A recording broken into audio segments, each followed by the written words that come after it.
Hello, everyone, and welcome to another episode of Reel Me In, a movie podcast, where you didn't really ask for, but hey, I'm going to give it to you anyways. This is a podcast where I talk about anything, everything, and, well, anything about movies. I'm your host, Chase Lee, and hey, listen, if you were searching on the internet to get some weird-ass recipe for your grandma this Christmas season, and you accidentally came across my movie podcast, and you're not a movie fan, well, hopefully I can convince you to be one. This is episode 158, guys, and if you were new to the show, welcome. What I do is I will go over some movie news and trailers that drop throughout the week. I will review a movie of said movie, or a movie or movies that come out that week, and of course box office results for the weekend. But these next 2 weeks are going to be a little different, so yeah, I should probably explain myself. First of all, this episode and next episode, for all my awesome listeners out there, you will get these episodes early, and by early I mean you will get this week's episode right now on this Friday, 2 days early. And get this, I love you guys so much that for next week, for episode 159, I will have it over La La Land, and you guys will be getting that episode on Tuesday, because I got shit to do next weekend, so I can't record next weekend, so I gotta get done way earlier, and you guys get it way earlier, so you basically get like 2 episodes within like 4 or 5 days, so Merry fucking Christmas. So, but how's it going, guys? You guys doing pretty good? You guys doing pretty fucking swell? So, anyways, like I said, for my new people that are joining in, if you don't know what I do, usually I review a movie, but this week there was nothing coming out. The only movie coming out was something from Blumhouse Tilt, Carnitas? I don't know what the fuck it is. It's like a really terrible horror film that Blumhouse Tilt basically went to Thanksgiving feast last week. They loaded up on a bunch of food. They felt constipated, and they just like shat out all these little poo pellets, and they picked one up and they're like, oh, this is an incarnate, and then they just threw it in the theaters, and this is what we get. So no, it looks awful. I am not reviewing that for you guys. Hail to the nah, to the fuck no. So I figured what I'd do for this episode is go over some news like I traditionally do. One trailer basically, since I'm doing this earlier, there might be more that drop this weekend, and then I'm actually going to go over every single December release, and there are some I have seen. I can't really review them, but I could probably, just give you a yay or nay type of scenario. So I'm just going to go week by week and give you guys my thoughts on the upcoming December releases and where it kind of falls into the Oscar season. And then the no box office for this week, because I'm recording on a Friday, so I don't have those numbers yet. So without any further ado, let's get this started. Movie news time. News. So the first piece of news, this gets me really fucking excited. Guys, there was a film that came out in 2012 called Prometheus. This is the prequel to Alien, which I remember working at the theater at that time, and I saw several interviews of Ridley Scott on my phone during my break while I was working there, and I remember him specifically saying, no, Prometheus has not anything to do with aliens. Yes, it fucking is. Thank you for lying to us. So anyways, it's just as bad as when J.J. Abrams was like, no, Eggs Benedict Cumberland isn't Khan in Star Trek Into Darkness. He's not Khan. No, he's not. Cool, JJ. You can tell a great lie. So anyways, Prometheus came out. I really loved it. I think after watching it like a few more times, especially on Blu-ray, it's visually striking. It's haunting. It's a nice kind of throwback to the original Alien while capturing, kind of like that horrific element while also being like a really kind of claustrophobic type of film. There's a bit of suspenseful thrills in it and stuff. I really enjoyed it, and it actually does make you think, and there are a lot of questions unanswered, which I'm totally fine with the movies as long as the movie is good and it leaves you unanswered questions. It kind of gets you pumped up for the sequel, so I don't see a problem with that. But speaking of getting pumped for the sequel, I am pumped for Alien Covenant. Now, this is the sequel to Prometheus, and they put Alien in the title so it will not confuse people this time, and maybe people will stop bitching about their hate for Prometheus, which I still don't understand to this day. Alien Covenant was supposed to come out next August, and so, that's less than a year away, so I can totally wait. But you know what? 20th Century Fox is like, I'm going to drop this little surprise nugget on your ass, and we're going to move it up 3 months. So here was the reveal that happened. They dropped a poster, which was super simple and super effective, and at the bottom of the poster it said May 19th, which means 20th Century Fox has so much confidence. They literally just went to a board meeting, unzipped their tight little striped pants, laid their balls on the table and went, we're confident in this thing. We're going to take you on, Annabelle 2, which it is going up against now. So that is a huge surprise, which is great news. Anytime when a movie moves up in a release date, I just get excited. A recent case was Mission Impossible Rogue Nation. Now, it was supposed to come out last December, but it actually got pushed up to July, which was a really great kind of summer movie. And plus, it was a great contrast to Vacation, because Vacation sucked ass that day, and I did a double feature that day. But I digress. But Alien Covenant, the poster is very simple. It's a black poster. On the top, it says Run. In the middle of the poster has a halfly lit xenomorph face, and then you have at the bottom May 19th. Simple, effective, get you back into that alien mood. I cannot fucking wait. The fact that it's moving on 3 months earlier and it's going to be plopped its ass in the middle of the summer season, holy shit. You know that it's going to be good then. So hopefully, fingers crossed. Ridley Scott has made some stinkers of recent memory. The Counselor. But you know, I really like Prometheus a lot, and I do like The Martian, so he is on an upswing for me about half the time. The Counselor, no thank you, and then Exodus, Gods, and Kings I did not see, but I heard very, very bad things. So, yeah, poster looks great. Release date, yes. The next piece of news is that Judd Apatow, good old Apatow, he's one of my favorite kind of comedy producers, and I like most of the films he directs. I really love 40-Year-Old Virgin. Did you hear my voice just crack when I said that? Maybe I'm a 40-year-old virgin. Don't worry, I'm not even close to 40. Actually, I turn 40 tomorrow. Anyways, I really love Knocked Up. Funny people, Superbad, and I know he didn't direct Superbad, but he did produce it. I love basically his whole lineup for the most part. So anytime when he's like behind a movie producing or directing and writing, I'm totally on board. So the news is that his wife, Leslie Mann, and John Cena, fucking John Cena, dun, dun, dun, dun, dun, dun, dun. Don't worry, you're probably wondering like, oh my god, you actually watch wrestling? You hold on your fucking horses, ma'am and sirs, listening to this. One of my fucking friends I used to live with, that motherfucker would always watch WWE all the goddamn time. So I knew John Cena's intro music from even before the meme days. So yeah. John Cena and Leslie Mann are going to be in something called The Pact. Now, if you don't know what this one's about, a little quick summary.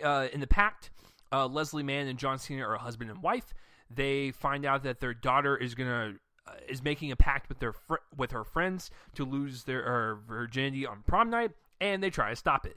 So basically, it's like American Pie, except the parents are going to come in and try to kick their ass. So can you imagine if Eugene Levy in American Pie was like, now Jim, if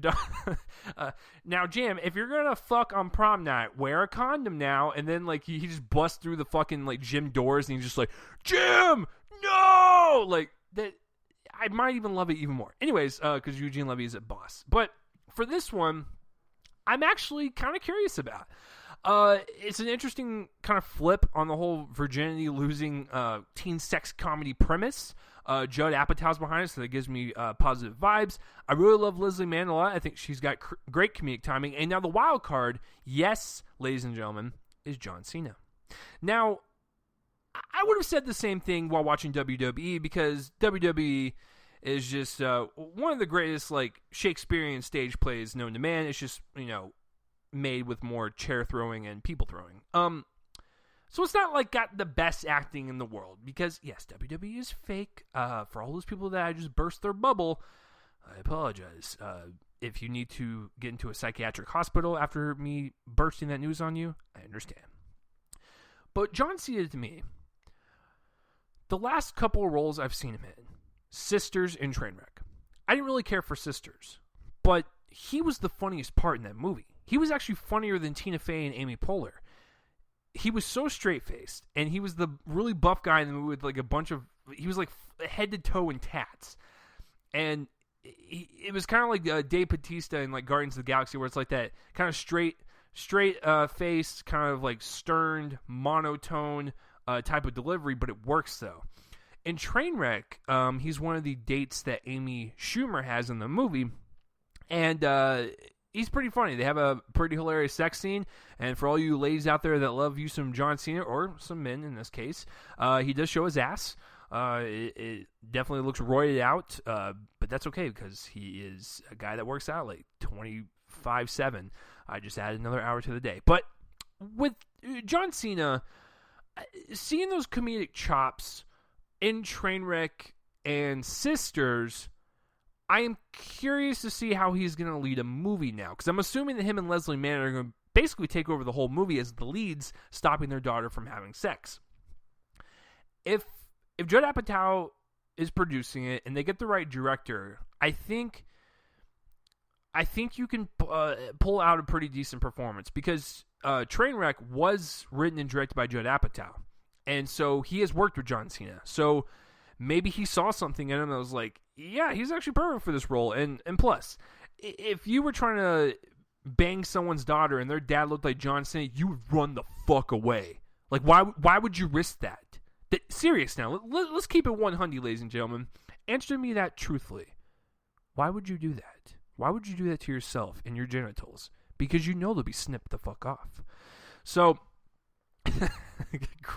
fucking John Cena's coming out with a pair of scissors. You will not fuck my daughter. Snip, snip.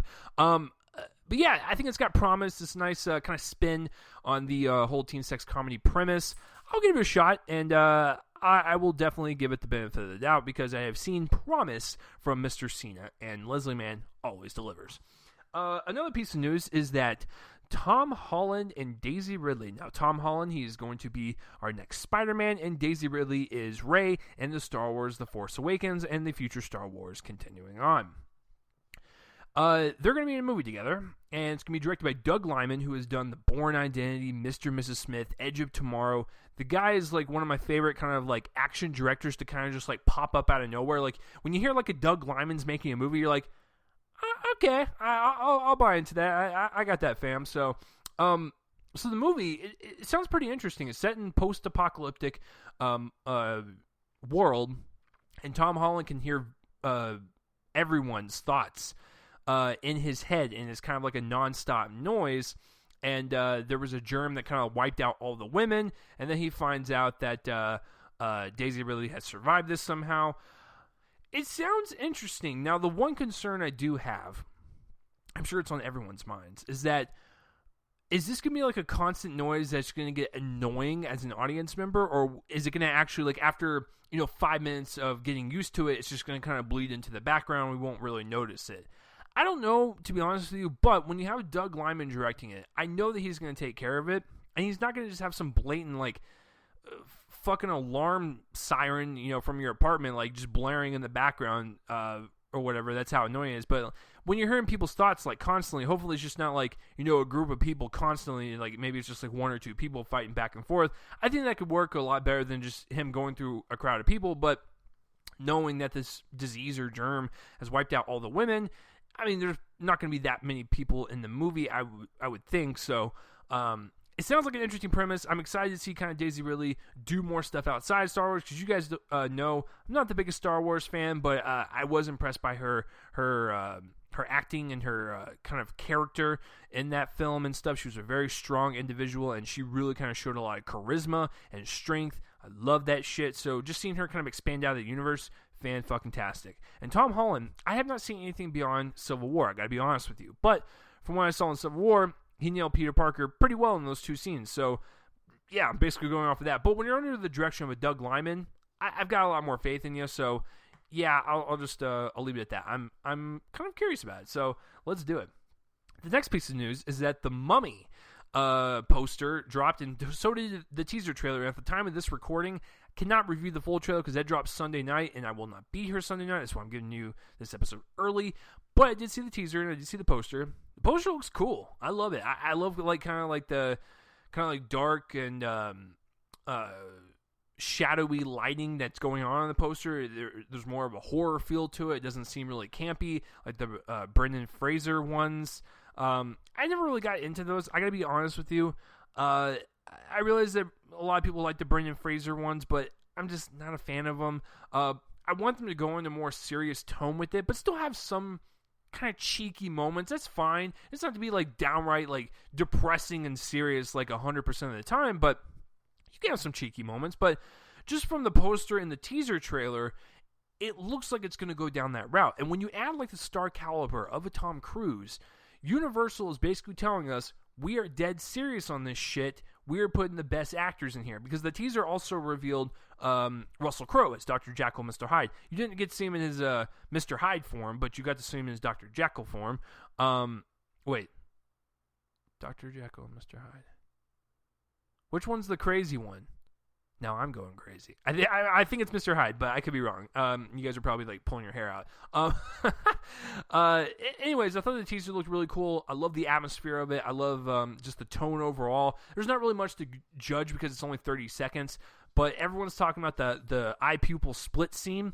That was cool. That was badass. That kind of shows me that they're taking more of a serious horror route instead of a campy, cheesy kind of action route. So yeah, I think the teaser and the poster set the mood.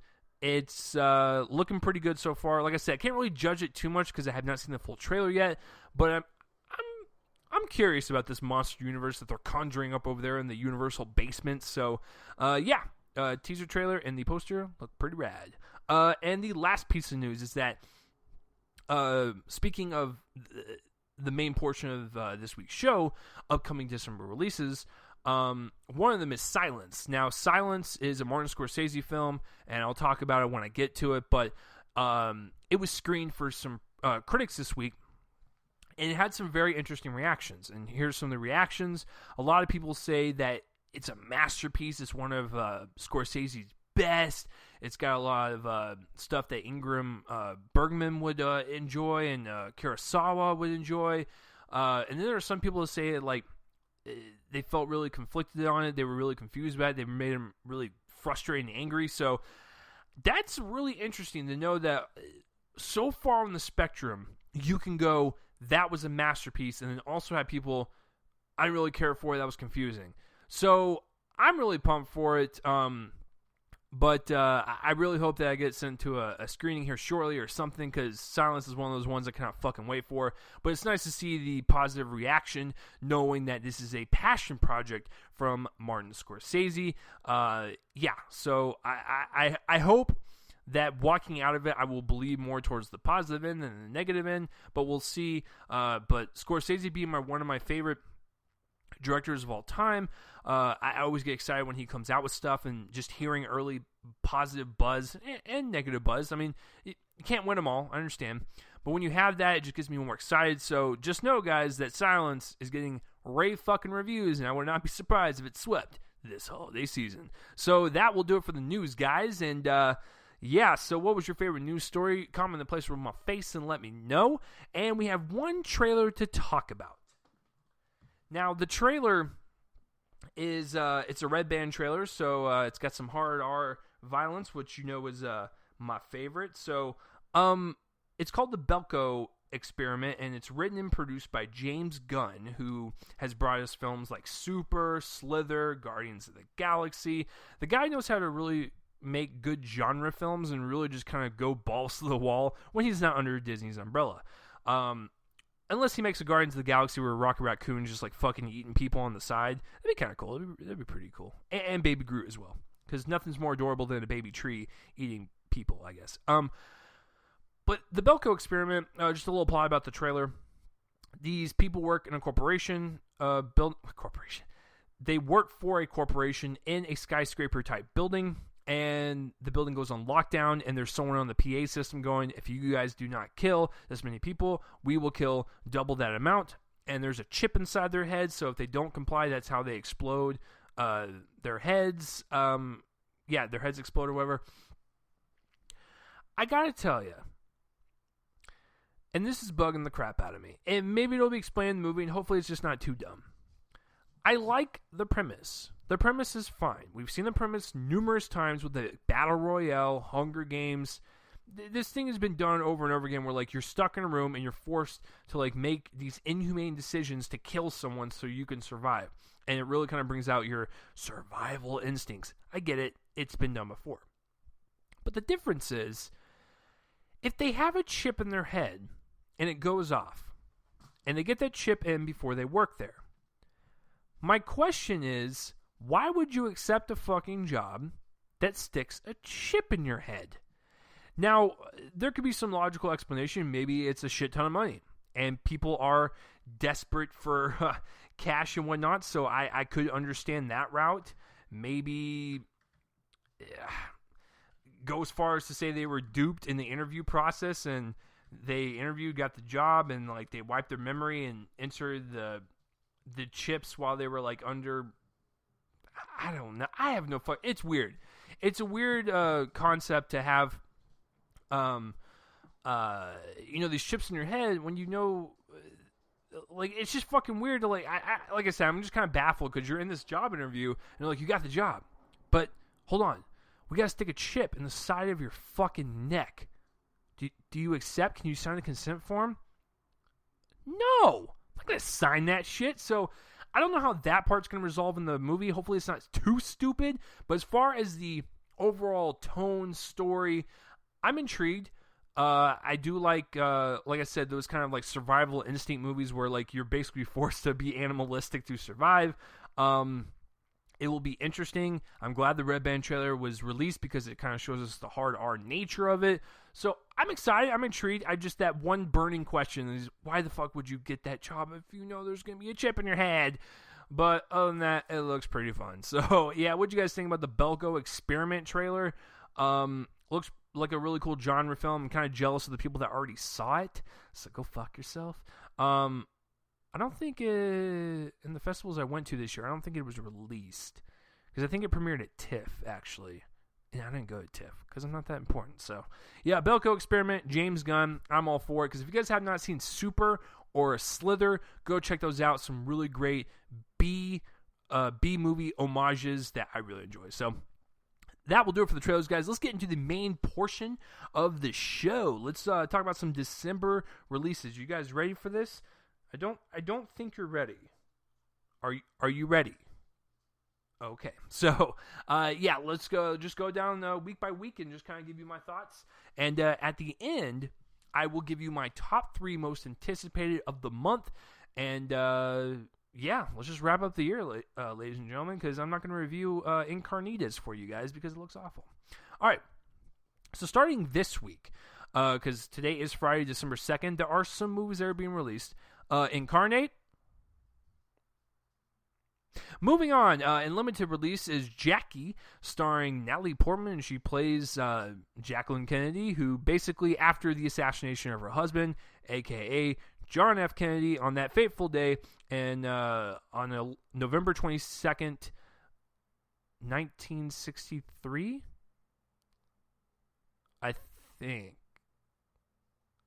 I forgot the date. Whoops. So, and that's awful for me because I actually live in Dallas where that happened. So, anyways, it takes place after the assassination and kind of just sees her kind of cope with it as a wife that lost her husband, as a first lady who just lost, who's coping with the loss of the president, who's basically the voice of, the people and stuff. I'm really curious about it because it's also being produced by Darren Aronofsky, and they've both worked together in Black Swan. But what I'm hearing from Jackie is that this is Natalie Portman's best performance in her career, which is amazing and saying a lot because I really love Black Swan quite a bit, and she won the Oscar for that. If it's as good as everyone says she is, we could be looking at her second win in a row, and that would be pretty fucking dope. And listen, if I watch the movie and I walk out there going, yeah, she's pretty much locked for Best Actress, I'll believe it because it looks great. I love the kind of overall like historical look to it. It looks like they nailed the time period right, and the costume design and the art direction and stuff. So being fueled by a powerful performance from Natalie Portman, I'm excited to see it. So it is in limited release, and I'm not going to get it in Dallas until I think the 16th. But it is released today in limited markets. So if you have seen it, please let me know down below. And that's it for this week. That's it pretty much. Moving on to December 9th, we have a lot of movies coming out. A lot. All right.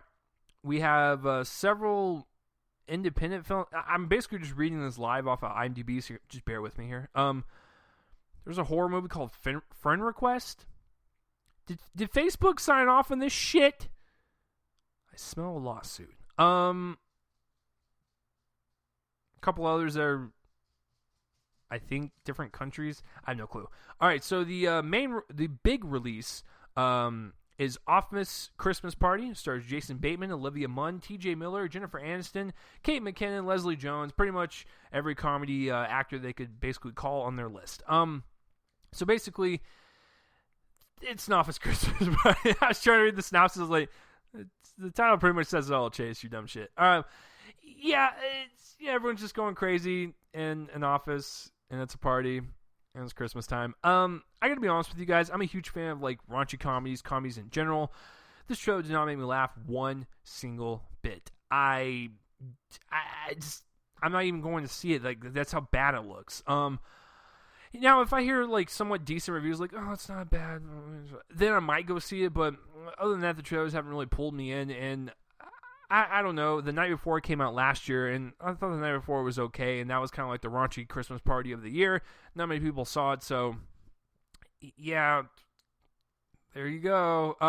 And the other release that I have seen actually twice now, is La La Land. Now, you're probably wondering, like, I'm actually not under an embargo for this one, but I'm going to save my thoughts for next week, because next week for episode 159 will be La La Land as the main showcase of the show. So there you go.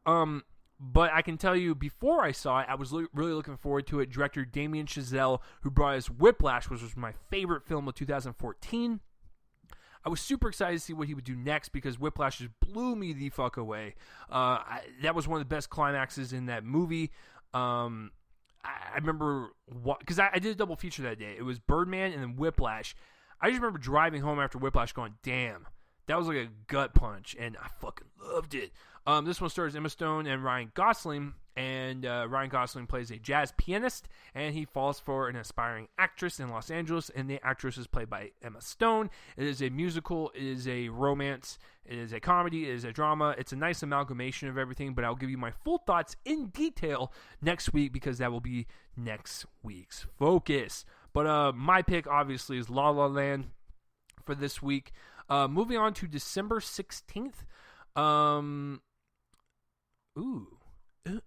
Okay. We have a few indie movies. We have Solace, which I remember going over the trailer a while back. A psychic works with the FBI in order to hunt down a serial killer.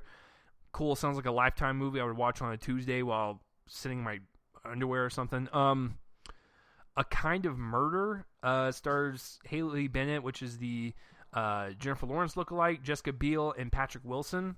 Okay, here's the plot for this one. In 1960s New York, Walter Stackhouse is a successful architect married to the beautiful Clara, who leads a seemingly perfect life. But his fascination with an unsolved murder leads him into a spiral of chaos as he's forced to play a cat-and-mouse game with a clever killer and an over-ambitious detective, while at the same time lusting after another woman.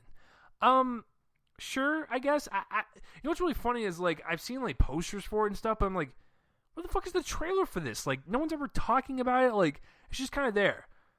You're going up against Star Wars Rogue One. Congratulations. You played yourself. The next one is The Space Between Us, and this Asa Butterfield, Carla Gugino, and Britt Robertson. Plot for this one: the first human born on Mars travels to Earth for the first time, experiencing the wonders of the planet through fresh eyes. He embarks on an adventure with a street-smart girl to discover how he came to be.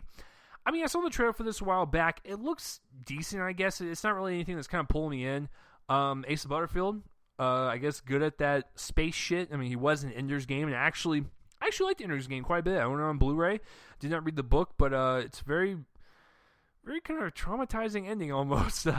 But yeah, Asa Butterfield hasn't really won me over too much. I mean, he's fine, I guess. He was the one in Martin Scorsese's Hugo, I believe. Yeah, I think it was Hugo. But anyways, it's an interesting premise. It's PG-13. It looks like it's striving towards more of the tween market. I'm not into it. The next one I'm going to do is Collateral Beauty. This one stars Will Smith, Keira Knightley, Kate Winslet, Edward Norton, Michael Pena, John Cusack, the the list is stacked. Helen Mirren. This one I've seen a couple trailers for, and the plot synopsis to this is: retreating from a life after tragedy, a man questions the universe by writing to love, time, and death. Receiving unexpected answers, he begins to see how these things interlock, and how even loss can reveal moments of meaning and beauty. I like the premise of a person writing to ideas and like kind of like feelings, I guess, like, with love, time, and death. Like, they aren't people, they aren't really things. They are like ideas of life, basically. And I don't know. I don't know how you would categorize. I'm saying the wrong shit. I apologize. But anyways, the first trailer was okay. Will Smith, he's just sending those letters off, and he meets Helen Mirren, who plays, I believe she's Death. Someone else plays Time, and I think Michael Pena. Keira Knightley plays Love. It's an interesting kind of premise to see this man just kind of like really kind of grasp things on life and really kind of get like cold hard answers considering his past, because if you watch the trailer, it kind of reveals why he's the way he is. And these like ideas kind of come to life and kind of tell him like you need to look at life differently and kind of change your perspective and whatnot, and this is why, and for like death, this is why I did this to your past, and love is, like, this is why I did this to your past. And Will Smith kind of learns about himself and whatnot. It looks fine, I guess. I'm not really kind of drawn into it per se. I don't know if it's going to get any Oscar nominations, but it could. Yeah, it's just kind of like a so-so one for me. Not really one that's kind of like, pulling me in or whatever. But, and the final one, you knew it was coming, Rogue One, A Star Wars Story. Listen, I got my tickets for it. I'm ready to see it. That will be that weekend's show, is Rogue One, A Star Wars Story. The plot to it is the rebellion makes a risky move to steal the plans to the Death Star, setting up the epic saga to follow. So basically, if you guys don't know, this is not the sequel to The Force Awakens. This is actually a prequel to A New Hope, and it is about the rebellion, like I said, trying to steal the plans to the Death Star before Leia gets a hold of them. Yeah, I'm not a Star Wars hardcore fan, but I do know basic shit. Anyways, this one stars Felicity Jones, Mads Mikkelsen, Alan Tudyk, Ben Mendelsohn, Donnie Yen, who else? Forrest Whitaker. It looks really good, actually. I'm actually really excited for this one over The Force Awakens. And you're probably thinking to yourself, that is sacrilegious. And you're probably right. And I have people with pitchforks outside my window right now.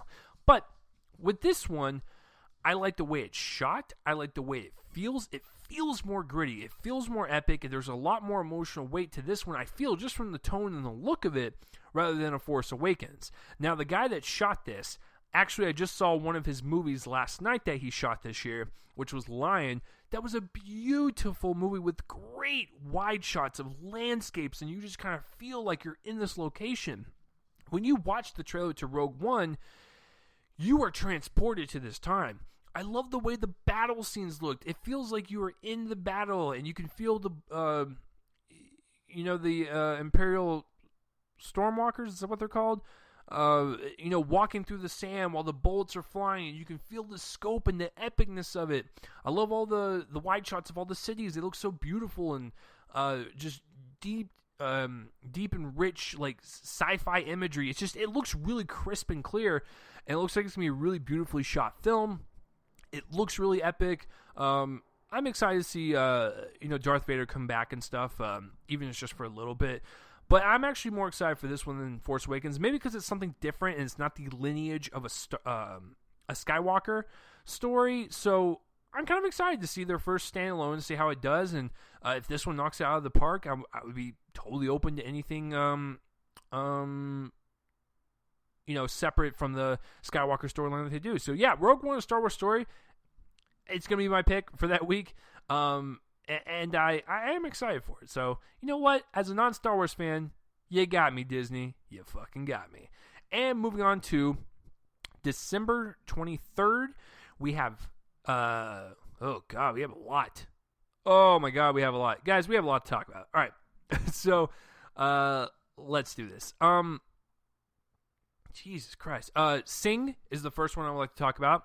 A koala named Buster Moon has one final chance to restore his theater to its former glory by producing the world's greatest singing competition. This one has the voice talents of like a Matthew McConaughey, Reese Witherspoon, Seth MacFarlane, Scarlett Johansson, John C. Reilly, and amongst many other people. I've actually seen this movie. I can't really go into a full review, and I actually won't review it on this show, because that weekend is going to be my top 10 of the year episode. I'm not going to fully review it, but I will say this. It's fine. It's cutesy for kids. There's some clever jokes in it, but like overall it's just okay. Amongst like the entourage of animated movies, when you have like a Zootopia, Kubo and the Two Strings, Sausage Party, Finding Dory, fucking Trolls. This is just kind of like in the middle of the road. It's fine, I guess. So there you go. The next movie I want to talk about is Passengers. This one's synopsis reads: a spacecraft traveling to a distant colony planet is transporting thousands of people and has a malfunction in its sleep chambers. As a result, 2 passengers are awakened 90 years early. Holy shit, that's a lot of time with one fucking person. They might as well just be fucking married. So anyways, this stars Jennifer Lawrence, Chris Pratt, Michael Sheen, and is directed by Morton Tildum, who brought us The Imitation Game 2 years ago. I've said this once and I'll say it again. The trailers aren't really drawing me in. It looks like a set. Like, there's nothing convincing about these trailers. It is so glossy and so brightly lit with soft lighting, it takes me out of the movie. I didn't even see it in the movie, but it takes me out of the fucking trailers. I like Chris Pratt a lot. I like Jennifer Lawrence a lot. I like this whole cast and crew. But there's something about the look of it that looks so artificial and fake and very set-like, I don't feel any weight to it. Now, I said this when I was reviewing the trailer. If Morton Tildum throws us a loop, and I'm not saying this is true, this is a complete theory. If Chris Pratt and Jennifer Lawrence are robots, and this whole thing was about the relationship between 2 artificial intelligent beings, I might forgive the overall look of it. Because if you have 2 artificial beings and robots trying to figure out what to do and starting to develop these human emotions and whatnot, if you have a overall look of it that looks artificial like its characters, then that makes total sense. But if these are real life people that woke up early and they have to basically wait for 90 years, they'll be fucking dead at that point. But if they are real people, then it's not really doing anything for me. The trailers haven't really done anything for me. I'm still excited to see it because trailers can be misleading. I understand that. But from just the overall look of it, it looks fake as shit, and I cannot bring myself to get into that universe. Even though I like these actors and I like the premise. It's a very interesting premise. Like, what the fuck would you do for 90 goddamn years with someone? Obviously, you would just drink and fuck a lot. That would be nice. But 90 years, you will go mentally insane. So, I'm still curious. Shows haven't sold me. So, there you go. Next one up is limited release. And it's a Monster Calls, and this one, synopsis reads: a boy seeks the help of a tree monster to cope with his single mom's terminal illness. And here we go, ladies and gentlemen. I actually have seen this, and there is no embargo on it, so I will talk about it. Because, like I said, I won't be doing any reviews for this week. So, to give a brief review on Monster Calls, I liked it. I thought it was nice and kind of endearing. Very sad at some points, very kind of optimistic and happy. It was just kind of like a bunch of different emotions crammed into one. The little kid, Louis Madougall, I think is his name, he is fantastic because this movie shows like the perspective of a young boy who's about to lose his mother to a terminal illness. And when you're like that, like kind of like 9, 10, 11, maybe even 12 age, you're kind of at that like weird age where like if something tragic like that is happening, you don't know how to cope. And so you're going to lash out in rage. You're going to cry and weep. You're going to try to remember the good times. You're going to smile. You're going to be happy. Like you're going to have like these flood of emotions that you won't know how to control because at that age, you just can't comprehend something as powerful as this. So I thought that was a really nice, kind of like I said, just very good interpretation of a boy's point of view in terms of losing a parent to an illness. As Liam Neeson as the tree monster, those special effects on that look pretty awesome. I love the details of the branches and the leaves. It looked real, and I was just like, this is not real, but I love the texture of the tree. It's directed by J.A. Bayona, and he's actually going to be doing Jurassic World 2. With the effects of A Monster Calls and how low budget it is, it actually gets me super excited to see what Jurassic World Part 2 might look like. So, yeah, props to you on that. Yes, it is a very saddened movie, but it's also a movie about letting go and accepting these things that happen in life, because these things just fucking happen, and you have to learn how to cope with it and move on, because if you don't, it will haunt you and you will never be able to live a normal life. And I think that's, like I said, it does it beautifully through the eyes of a child, kind of like at that weird age where you just don't know how to cope with your feelings. So yeah, I really enjoyed it quite a bit. I'll have a full review on my YouTube channel, and I don't know what grade I'm going to give it yet, but there's my review for it, because it doesn't come out in Dallas for like another month and a half, so I have a while to kind of marinate on it, but that's kind of my initial thoughts.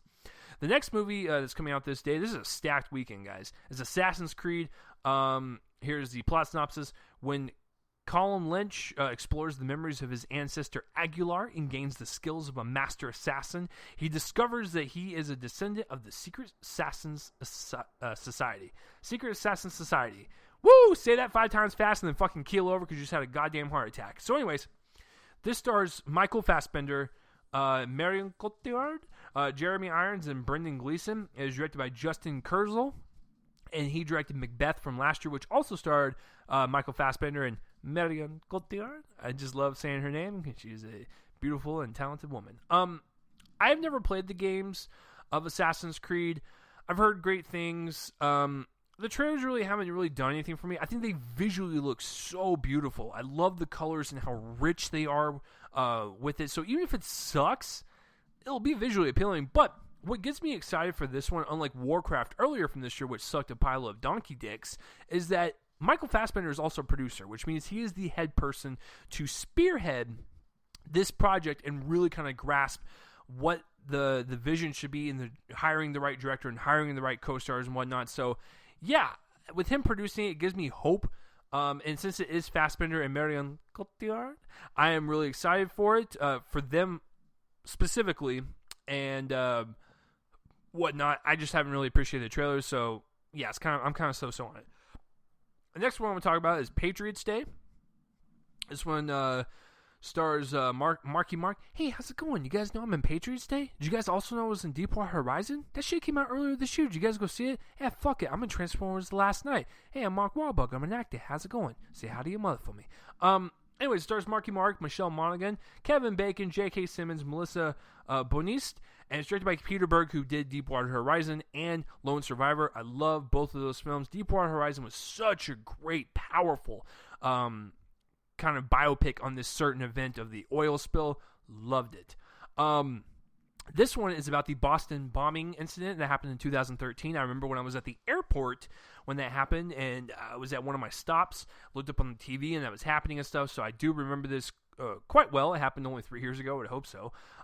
Anyways, it's pretty much a movie about that. I'm really excited. And for the sheer fact of the previous works that Peter Berg and Marky Mark have done, and the fact that the trailer for this looks really good. I love the intensity of the film. I love the patriotism of it. I love the fact that it has a bunch of people coming together to fight a common evil. Looks really great. Especially after Deepwater Horizon, I am super fucking excited for Patriots Day. But I think this is only a limited release because I think it doesn't open wide until next year. It's kind of like doing the American Sniper situation, but yeah, to each his own. But it does open that day limited. And was it the last one? Oh, a couple more. The next one is Why Him? Stars James Franco, Bryan Cranston, Zoe Deutsch, and Adam Devine, and it's directed by John Hamburg, who brought us I Love You Man. And basically, Bryan Cranston and his daughter, played by Zoe Deutsch, go to her boyfriend's house, which is played by James Franco, and he's kind of a loudmouth, has got a bunch of tats and eats like a live chicken on set. I have no fucking clue. Once again, I like comedies quite a bit. I do not care for this trailer. It did not make me laugh once. I love me some Cranston, but this movie looks awful. So, yeah, I'm not excited for it. So I'm moving on. And the last film this weekend is Silence. Fucking Martin Scorsese stars Adam Driver, Andrew Garfield, Liam Neeson, and here's the plot synopsis. In the 17th century, two priests face violence and persecution when they travel to Japan to locate their mentor and propagate Christianity. This looks fantastic. And just like what I said with the trailer last week, it looks so epic, looks so beautiful. It looks like it's going to ask a bunch of questions about religion and pretty much explore that while having some really great dramatic moments. The acting looks phenomenal. Adam Driver lost a lot of weight, so you know he's going method acting on this shit. Andrew Garfield was great in Hacksaw Ridge this year, and he's always great, so he definitely have a double header in terms of like Hacksaw Ridge and Silence being two great performances from him. And Liam Neeson, I've been hearing through the grapevine that he will probably get supporting actor win. Like, he will actually win it. So I'm really excited to see it. I love when Martin Scorsese does dive into kind of taboo subjects and stuff and really kind of explores them. I have not read the book, unfortunately, because I don't read. You guys know that because I'm a dum-dum. But I love me some Scorsese films. My favorite ones are the three earliest ones that he's most acclaimed for, which are Taxi Driver, Raging Bull, and Goodfellas. But I love his modern stuff, too. I like the Hugo kind of family approach type movie. I love Wolf of Wall Street, The Departed. What else has he done modernly? I think that's it, because, Wolf of Wall Street came out 3 years ago, and before that was Hugo, and before that was The Departed, and then before that was The Aviator. So, yeah, he picks his movies wisely. But this has been a passion project for Mr. Scorsese, so I'm excited to see it on the big screen. Silence, please fucking get here. And the last Friday, which is December 30th, a bunch of them are coming out. I'm just going to go down them pretty fast. Because, never mind. I'll take my time just for you guys. Live by Night, which is the Ben Affleck directed fourth film in his directed catalog. Stars Ben Affleck, Zoe Saldana, Elle Fanning, and Scott Eastwood. And here's the plot synopsis. A story set in the Prohibition era and centered around a group of individuals and their dealings in the world of organized crime. This looks great. I love the trailer. I love the kind of throwback look to it. It looks like it's from the Prohibition era. It just looks like a good kind of like crime thriller.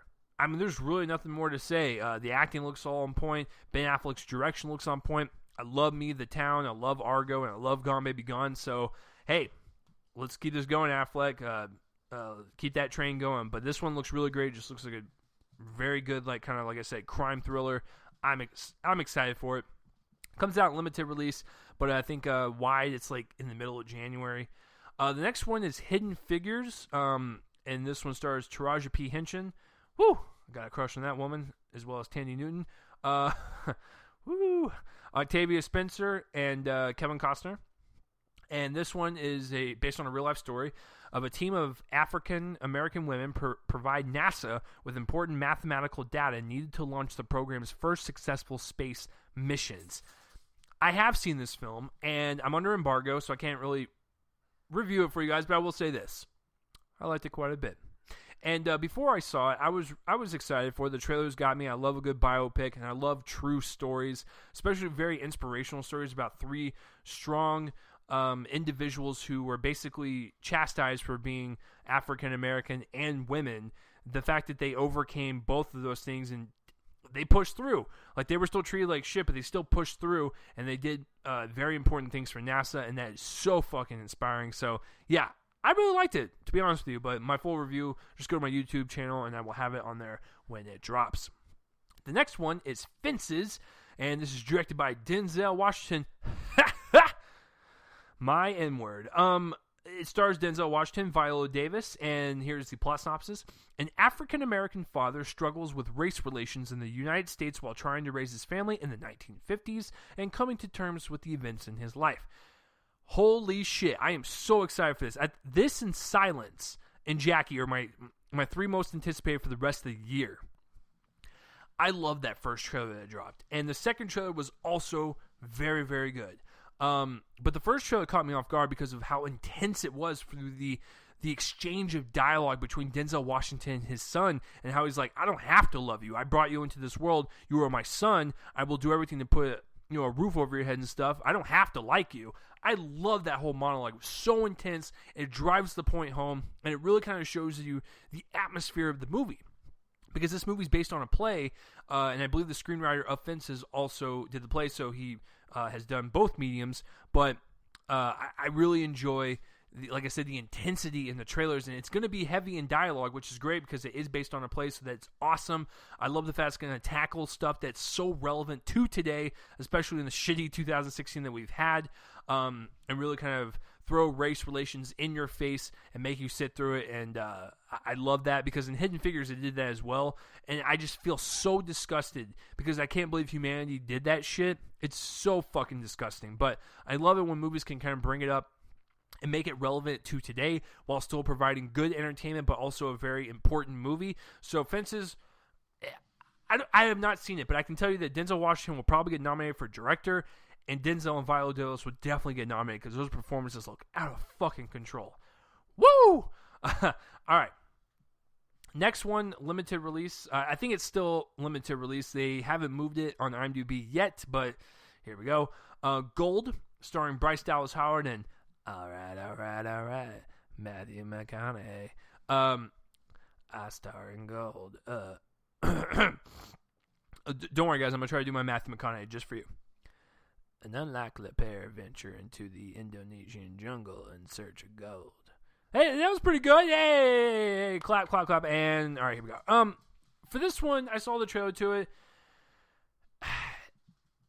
It looks okay, I guess. It looks like a mixture of like Indiana Jones and Wolf of Wall Street. Like his character from Wolf of Wall Street did too much coke. He went crazy. He got fired from Wall Street, and then he went on this adventure to go search for gold. So, yeah, it looks okay. I got to be honest with you. Haven't heard much buzz on it, but yeah, it's just okay. Yeah. So the next one is 20th Century Women. And this one stars Annette Bening, Elle Fanning, Greta Gerwig, and Billy Crudup, Billy Ketchup, Crudup. I have no clue. Anyways, this one is about the story of three women who explore love and freedom in Southern California in the late 1970s. I did see the trailer to this, and it looks really good. It looks like it's got a strong female cast to it. I love that. It looks like it's going to tackle a bunch of issues during that time frame and whatnot. And, yeah, there's really nothing more to say. It looks really solid. It looks really good. And cannot wait to see it. So, 20th Century Women looks like a good pick. And the last one is Patterson. Probably limited release, and then probably wide release in January. And this one, the synopsis is a quiet observation of the triumphs and defeats of daily life, along with the poetry evident in its smallest details. This one stars Adam Driver and is directed by Jim Jarmusch. And basically he plays a bus driver. And I'm assuming just from the plot synopsis, we kind of just see him go throughout life and write his poetry. I mean, that basically looks it. And the trailer looks good, I guess. The thing with Adam Driver is, like, I'm excited to see what he does outside of Star Wars. Once again, go back to, the whole Daisy Ridley thing, is that Adam Driver, he's been in a lot of stuff this year, and he's really delivering on all fronts. And all of his roles are so different and diverse. You see the acting range that this guy has, especially in Silence, and the way he was committed in losing weight and whatnot. The guy is the real deal. And Patterson looks like he's going to deliver just another great performance. And, yeah, there's really nothing more to say because it literally looks like it's just going to be a slice of life, going through the ins and outs of this guy's job, his relationship, and his poetry. So, yeah, it looks pretty good with Adam Driver, so I'm on board. So, that will do it, guys, for the December releases. Now, on to my favorite part, picking my top three. Most anticipated for the rest of the month. I think this is pretty easy for the top 1 and top 2 spot. For number 1, I'm going to put Silence, because you guys know my undying love and boners for Martin Scorsese. That came out wrong. My number 2, I'm going to go with Fences. So that was a given. This is really interesting.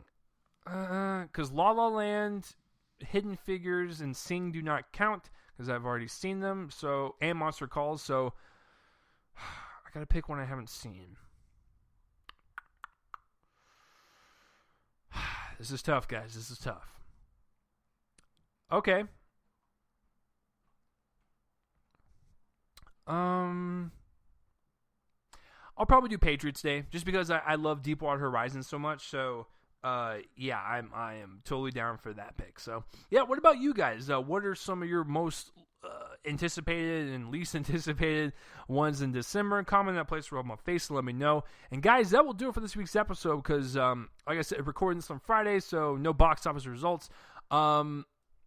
Next week, episode 159, just to reiterate, it will drop on Tuesday, December 6th, I believe. Checking my calendar right now, live as we speak, by the way.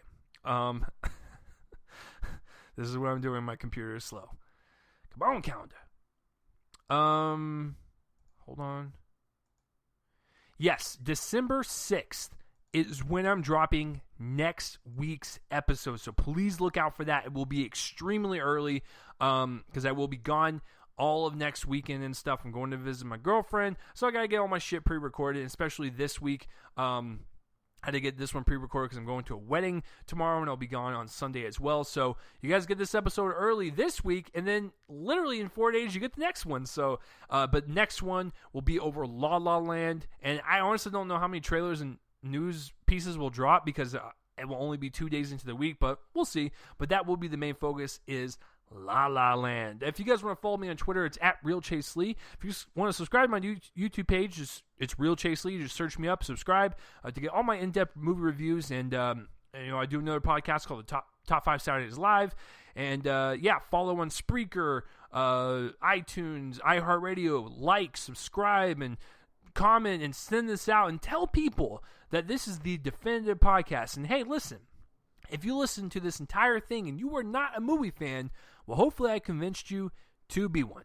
I'm Chase Lee, guys. This has been another episode of Reel Me In, a movie podcast.